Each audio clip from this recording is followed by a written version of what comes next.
What's up and welcome to another episode of Football Everyday, brought to you by Maybank Premier Accounts, coming to you live and direct from Studio V here at One Utama. My name is Nelsen as usual, and joining me today, my bro Ian Yee. What's up? He's smiling, we're both smiling because, of weekend's results. Good week. And special guest, Maybank customer Mohd Faiz. Bro, thanks for taking the time to be here. Pleasure to have you on the show. So as customary here on Football Everyday, I'm going to first ask Faiz who he supports and why so. Okay, I've been supporting Arsenal for the last... Our nearest title contenders.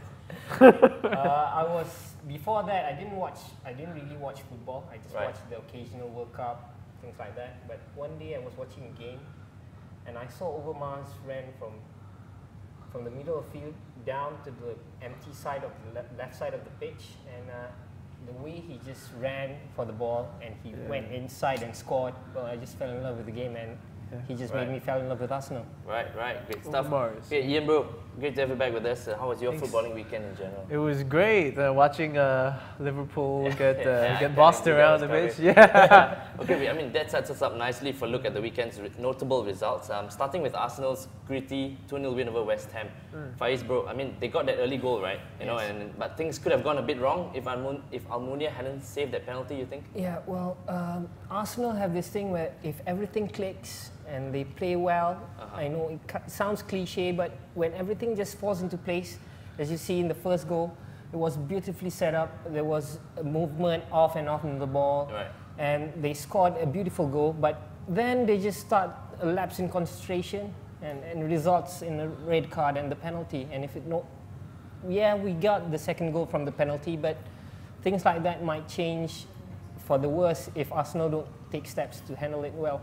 All right, Ian, I mean, knowing that Arsenal were in action, before United and Chelsea, end of the day, 3 points was what mattered most, right? Yeah, I don't think they're too bothered these days. Yeah. Which is great, I think, that they had a test like that. It's sort of a test of character, because sometimes when everything clicks for Arsenal, that's when so I think the fans are the most worried, because when they're just playing their flowing football and suddenly something goes wrong, they tend to get lost. Yeah. So, but when they're up against it, sometimes they do show up, I guess. Right. Yeah. Okay, very quickly, bro. Do you see West Ham going down come May? No, I don't think so. I think they have what it takes. A bit more quality than the rest of the teams below them, right? Okay, and with the Gunners having won, Man United came from behind to beat arch rivals Liverpool by 2-1. Bro, superb early goal by Torres, I think, but that really kind of set the tempo for a more, fast-paced game, right? Actually, I'm not too sure about that, because right after the goal, things just petered down. I mean, things just went. It was dull for the rest of that half. But Torres' goal was excellent. I think with Torres back, Liverpool can have something to look forward to for the rest of the season. I don't think they're completely out of the race for fourth place yet, because when you have Torres in your team, anything is possible. He was absolutely magnificent against Vidic. It looked like he was toying with him at times. But of course, United defended well as a group, with Ferdinand and Vidic both on their game. It's really hard to beat them. So apart from that lapse in concentration for the goal, United were pretty solid. It was dull at times, and of course the penalty was a bit dodgy. But I was just going to get to that. I mean, do you think Howard Webb got the decision right in the end? I think it was a bit of an odd decision. If I'm being completely honest, I don't think it was a penalty. It was probably a free kick. It was definitely a foul, right? Yeah, definitely a foul, and it could have been a red card, because for me, if I am the ref, I don't think that Carragher is covering from the other side of the field, from a central position, while Valencia had a clear run from the right of the penalty area. To get a shot. And there's no way Carragher is gonna catch up with him. It's gonna be a clear shot. It was gonna be a goal scoring opportunity. So it could have been a red card, but not a penalty. Right.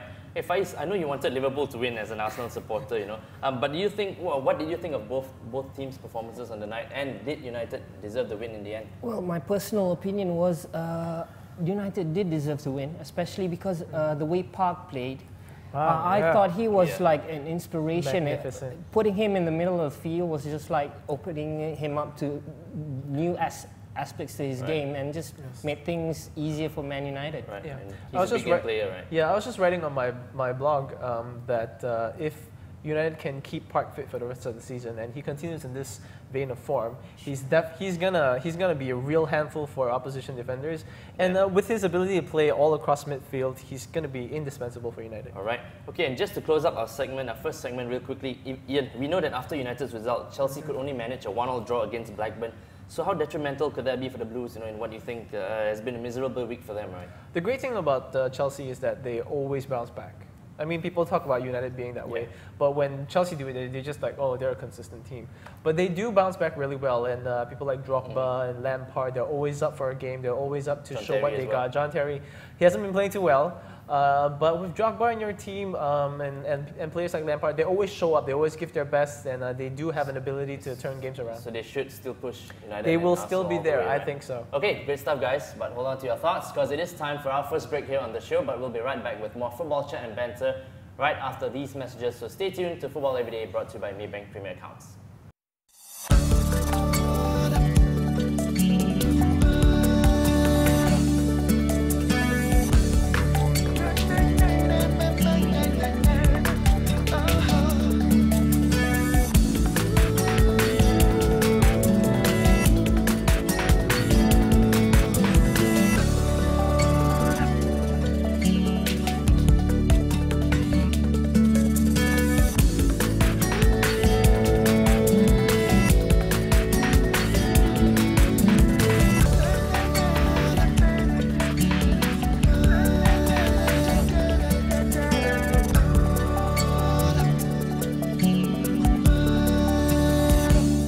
Welcome back to Football Everyday, brought to you by Maybank Premier Accounts here on the second segment of the show. And moving on with the weekend's results very quickly, right? Spurs won by 2-1 against Stoke at Britannia Stadium. Ian, it's results like these, right? I mean, that's kind of put Spurs in the driving seat to finish fourth. Yeah, they have that quality to punish teams. I mean, on their day, they're a great team. And especially players now like Gudjonsen scoring one, dumming nicely for the second goal. Yeah, exactly. So he is a really talented player and is a really good buy by Redknapp. So if players like that, you can see them definitely getting edging up the lower teams. Right. And speaking of the battle for fourth place, Man City kept themselves in the race by defeating Fulham by a similar scoreline, thanks to goals by Santa Cruz and Tevez. Faiz, got to ask you what you think of Man City. I mean, can they finish fourth ahead of Spurs? What are their closest chances? As a fan of a game, first of all, I would like to say that Tevez, that man is a hurricane in the box. I do not understand until now why Man U let him go. And he was like instrumental for most part of the game. Yeah. And if they're starting to get this right now, in the beginning of the season they were not so convincing as now. So if they continue to play like this, I see no reason why they won't challenge the Spurs or even Liverpool for the fourth spot. They've got 2 games in hand over Spurs.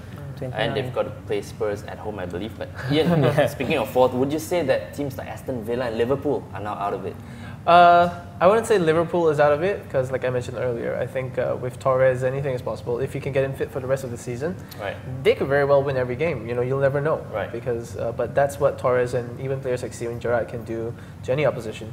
Villa, maybe still not quite their season yet. I mean, people expected them to beat Wolves over the weekend at home, right? Yeah, but I mean, they rely a bit too much on some very young players, and they can't play all season. Like Bonlahar especially. Take Bonlahar out, Carew is not consistent scorer enough. Heskey doesn't score at all. Yeah. So that's going to be a bit of a problem. But coming back to something, Tevez, yes. I do think he's been playing really well, but when he was at United, there were times where it felt like he might not be valued for £25 million. Right. But I guess at the moment he's showing that that he might have been worth £25 million. There were times where the rotation of the teams, he was. I thought that he was not given chance to show his full potential. That needs to play consistently. In the end, we did cough up the money. He just didn't want to stay. Yep. Right. Very quickly, Ian, what about Everton? Do you think they have an outside chance of making it to the fourth spot? I mean, look, that's a really long shot. Players like Arteta, PNR, pure quality, right, to beat Bolton 2-0. But it is a long shot. It is possible, but I think Saha is a key figure. If he can get on a goal scoring run again, it'll work. Arteta hasn't really impressed since he came back. He doesn't seem like quite the same player. So to put too much hope on him and his team to make it is a bit of a All right. Okay, so let's close the segment with our email of the week, which comes from Kyril Faisal, who's a fan of the Premier League in general, and while he's enjoying the title race, right, Kyril's also finding it quite exciting at the bottom of the table and really feels for poor Portsmouth. Ian, I mean, Portsmouth were FA Cup finalists not too long ago, right? I mean, but look at where they are now. Yeah. I guess that just shows, you know, that there is a dark side to the game that we don't really understand sometimes. Yeah. Things about finances and things like that. But that's the sad part because they had a very decent squad. They still have very good players. I think young players like Piquion has been showing that he can, you know, if they had the confidence, if they weren't distracted, you know, people like players like Dindan. It shows that they could have gone somewhere. I mean, they could have had a decent run in the Premier League, but unfortunately, things off the field have been affecting their confidence. Right. Okay, and speaking of the relegation battle, right, Hull and Burnley definitely didn't do themselves any favours by conceding such late goals over the weekend. But Ian, the bottom three now look like the bottom three, right? At this point in time. I would like to think that Wolves might be joining them. Yeah, Right. the Wolves have been outdoing themselves well. I think a lot of it is down to Kevin Doyle. He's been performing really well, lone striker most of the time, and has been holding up the ball well. Been a menace to most of the defenses, and but I still think that they can't keep that up for too long, and they will probably be down in the bottom three come the end of the season. Faiz, you think who your picks for? I mean, for the bottom three, who your picks to join the bottom Portsmouth? three, well, Portsmouth.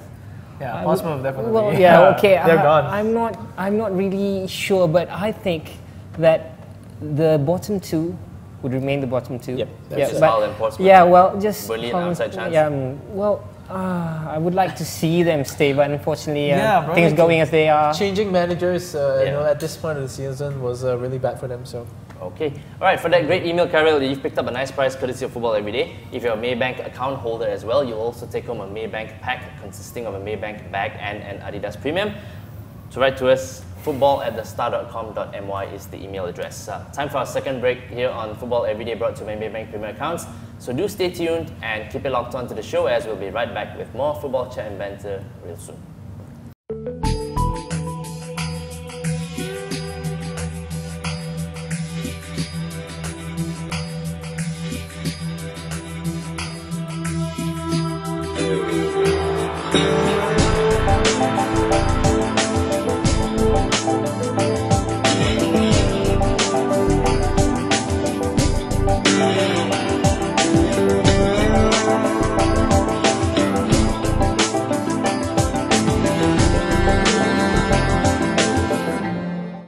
You're back with us on Football Every Day, brought to you by Maybank Premier Accounts on the third and final segment of the show. And this is, of course, where we preview the weekend's upcoming tasty fixtures, all right? So we'll start with a quick one on a massive 6-pointer happening tomorrow morning, bro. And this is at Upton Park, where West Ham face Mick McCarthy's Wolves. Yes. Ian, you spoke about Wolves a while ago. Yeah. I mean, I think they've done well to pick up points on their from their last two matches against Burnley and Aston Villa, but can you see them continuing that run against the Hammers? No, I think now that push is coming to shove, I think West Ham will show up. And like I said, Wolves can't keep this run going forever. And Zola's been given like 2 games to kind of save his job, so they really need to win tonight. Yeah, since you mentioned that, who knows? I think it's never good when managers are given that kind of pressure, especially in public. Right. So who knows? Maybe that might affect the players a bit. So that decision might completely backfire. I would, if you hadn't mentioned it, I would thought that West Ham might win, right? Yeah.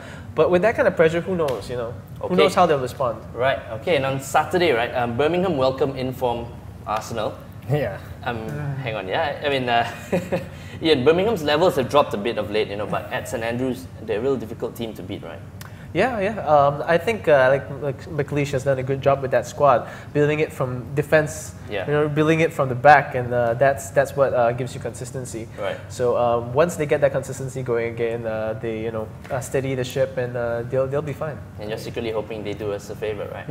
I think they will. I think it could be a draw. I think we might be having a draw. Let's get to Faiz then, bro. I mean, what do you think is going to happen in this one? Can you see your favorite team winning at St Andrews? Well, problem with Arsenal this season is we don't have the firepower in front. The top scorer is Fabregas, he's in the middle of the field. And the second top scoring is still from midfields. But the past few games we've seen Bentner upping his game. Yeah. So there might be an off chance that, well, Birmingham, strong at home notwithstanding, we might be able to steal 3 points. Yes. Let me get a score prediction, bro. Well, I'm not sure about the scoreline, but I would say that Arsenal, for the good, by 1 goal. By 1 goal. Okay. Over at Stamford Bridge, guys, Chelsea play host to Aston Villa. Ian, Villa did beat the Blues early in the season, right? But can you see Carlo Ancelotti's men kind of exacting revenge this weekend on current form? Yeah, I think they can. Like I said, they tend to bounce back as well, and at home they're gonna have a point to prove. But who knows? I think maybe if they stick with John Carew, they could do some damage from set plays. Right, but if Chelsea are to get the win, what do you think is going to be key? I mean, playing at home. Look, I mean, like they got the first goal against Blackburn, right? But they failed to kill the game off, you know. So I think at the moment it's all about Drogba. Right. I think he's been their form player. He's been banging in the goals, even though the team might not be playing that well necessarily. And much like Rooney is for United or Fabregas is for Arsenal, right. I think the key is Drogba. If he can play, and he's going to be up against Richard Dunn, so if he can get the better in that battle, they could win. All right. So what's the score going to be? I say 2-1 to Chelsea. Okay. All right. Very quickly, Man United are at the Reebok to face Bolton. Faiz, what do you think the result is going to be in this one? Well, it's, Biased or not, just give me your it's hard to say. Bolton did lose their last match, but seeing their game, they play an open game. And they play well at the Reebok. Yeah, as and well, there was movement. They were a bit unlucky to not get a draw at least, but I think if things go according to Wenger's plan, and he's supposed to know, and we might be able to win that one as well. I mean, Bolton. I'm sorry, Bolton. Okay. For a moment there. Yeah, I was. Yeah. A lapse. Sorry. Yeah. I think Ferguson will definitely go for the win in this one, which could be dangerous because Kevin Davies is a really, really smart player. People don't give him enough credit. And against somebody who is as lazy in the air as Ferdinand, he might, steal a goal. So how United, if they can come back from going a goal down, I think. But they probably can do it. And I mean, and I think Owen Cole will take a draw, right? Against definitely. They won't be able to get a draw, I think. If they tried to play for a draw, definitely not going to happen. United don't play that way. Okay. Lastly, Ian, Liverpool are at home to Sunderland. So you think we can expect more beach ball drama? I hope so. that was a great thing. What do you think is going to happen in Liverpool, Sunderland? Sunderland kind of back in form a bit. I think Liverpool will win. Torres is back, and I'm a huge Torres fan. Right. He should have joined Man United, man. Yeah, I know. I don't know. Why would he join Liverpool? Yeah. Alright, nice one, guys. So just before we leave, as usual, today's Football Everyday fun fact is on Man United's match winner Park Ji-sung. Woo! Guys, did you know that Park is the only Asian player to be part of UEFA Champions League semi-finals on 4 different occasions?